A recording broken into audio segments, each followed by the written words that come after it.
Bab 1201. Tidak tahu rasa bersyukur. Tuhan tahu, ucapan dia ini bermaksud untuk mengingatkannya saja, karena dia telah menolong dirinya, jadi dia bermaksud baik untuk mengingatkannya agar dapat lebih memperhatikan keselamatan dirinya, jangan membawa orang lain ke rumahnya.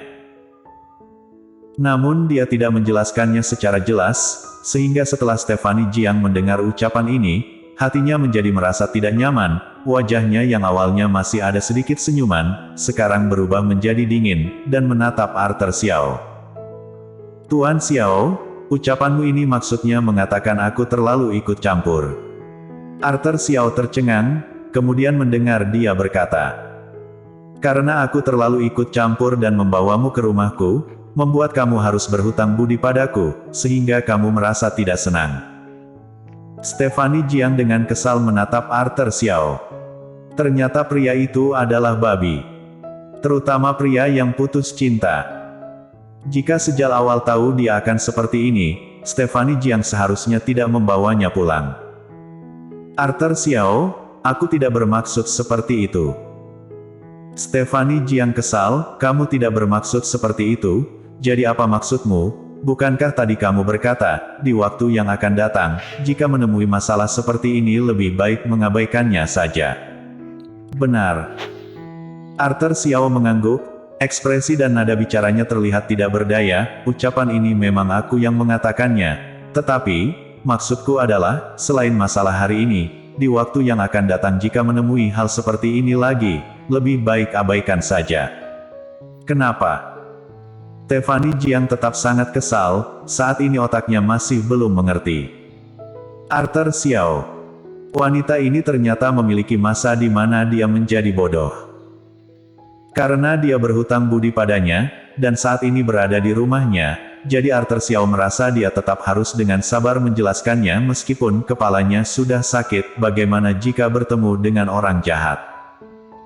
Kamu seorang wanita yang tinggal seorang diri, membawa seorang pria ke dalam rumah adalah hal yang berbahaya. Mendengar hal ini, Stephanie Jiang akhirnya mengerti maksud dari Arthur Xiao. Maksudmu, selain dirimu, pria lain itu berbahaya.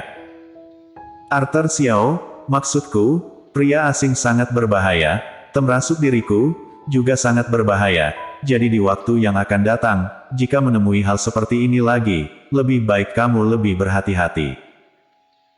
Mendengar dia tidak meletakkan dirinya di sisi yang baik, dan juga mengkhawatirkan dirinya, amarah Stephanie Jiang seketika menghilang, lalu dengan angkuh mendengus. Ternyata perhatian denganku, aku anggap ini maksud baikmu, tidak sia-sia aku dengan susah payah membawamu ke rumahku, ini benar-benar sangat melelahkan. Setelah berbicara, Stephanie Jiang seperti teringat sesuatu, kemudian segera berkata, kamu tenang saja. Aku Stephanie Jiang tidak bodoh, pasti memiliki pertimbangan sendiri, aku tahu kamu bukan orang jahat, jadi memilih untuk membawamu pulang. Arthur Xiao masih ingin mengatakan sesuatu, tetapi ketika ingin berbicara dia batuk, setelah Stephanie Jiang melihat terbatuk, dia segera berdiri, aku akan menuangkan air untukmu. Akhirnya ketika berdiri dia kesakitan, lalu terduduk kembali. Setelah Arthur Xiao melihat hal ini, dia mengerutkan alisnya, ada apa? Stephanie Jiang menunduk memandangi kakinya, kemudian mengangkat kepalanya lagi menatap Arthur Xiao, dengan wajah yang menyedihkan berkata, kakiku, kesemutan. Setelah duduk semalaman, dan mempertahankan posisi yang sama, bagaimana mungkin tidak kesemutan? Stephanie Jiang tidak berdaya, dan hanya dapat mengulurkan tangannya dan dengan lembut memijat kakinya. Sayangnya sekarang jika bergerak sedikit saja kakinya akan sangat sakit, jadi dia tidak terlalu berani melakukan gerakan yang besar. Ketika Arthur Xiao melihat kondisinya, dia berpikir kakinya kesemutan karena dirinya, sehingga dia harus membantunya, tetapi kakinya, setelah berpikir, Arthur Xiao berdiri dan berjalan ke sisinya, aku bantu kamu. Ketika Stephanie Jiang mendengarnya, dia hampir mengira dia akan membantunya memijat kakinya, sehingga segera menolaknya, tidak perlu. Kamu.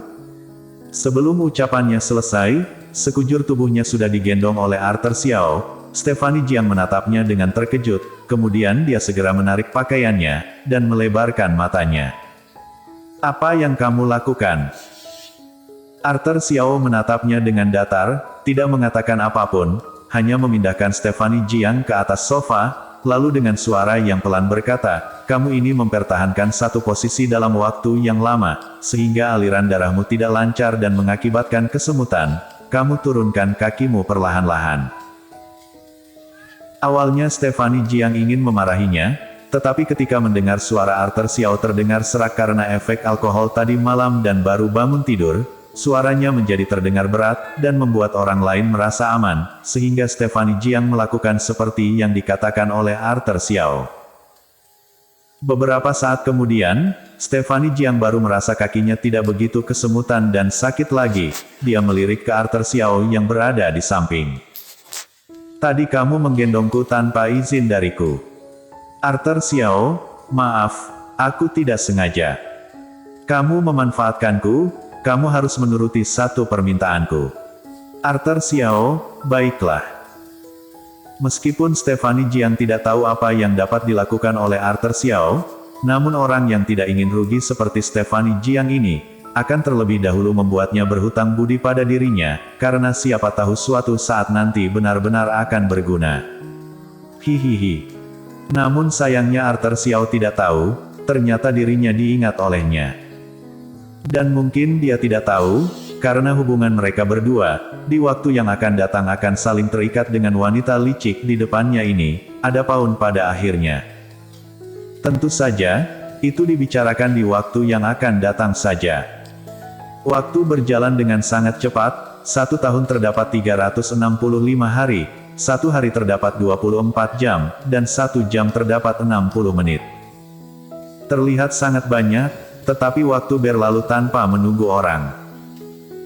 Prinsesa akan segera genap 1 bulan, Golden Ye yang awalnya masih seorang ayah rumah tangga amatir telah berubah menjadi seorang ayah rumah tangga yang profesional, karena dia khawatir istrinya Audrey Han kelelahan, sehingga biasanya dia yang merawat anaknya. Menukar popok, membuat susu, bermain bersama anak, semuanya dilakukan oleh Golden Ye. Audrey Han sama sekali tidak perlu bekerja, dan juga tidak perlu memerintahkannya. Dia berpikir ingin melakukannya, tetapi Golden Ye tidak mengizinkannya. Di dalam 1 bulan ini dia merawat dirinya dan prinsesa dengan baik. Apapun itu keluhan, dan rasa letih, semuanya dia tanggung sendiri dengan bahunya, kemudian Audrey Han setiap hari hanya akan tidur dan makan. Dan karena di dalam 1 bulan ini dia harus makan makanan bergizi, jadi setelah 1 bulan, Audrey Han merasa bengkak di kakinya menghilang, namun berat badannya tidak menurun, dia menyadari dirinya menjadi lebih gemuk ketika melihat cermin. Audrey Han dengan kesal menatap Golden Ye. Semua ini salahmu. Jika kamu membiarkanku merawat anak, dan sedikit lelah, aku tidak akan tidak turun berat badan seperti ini. Setelah Golden Ye mendengarnya, dia mengulurkan tangannya dan mengusap kepalanya dengan lembut, melahirkan anak sudah sangat melelahkan, untuk apa merawat anak lagi? Kamu bukan tidak memiliki seorang suami, memangnya tidak baik jika membiarkan aku yang melakukan semua ini. Memang tidak ada yang tidak baik, hanya saja Audrey Han merasa dirinya juga harus merawat anaknya, agar di waktu yang akan datang prinsesa tidak hanya dekat dengan ayahnya, dan jauh dengan ibunya ini.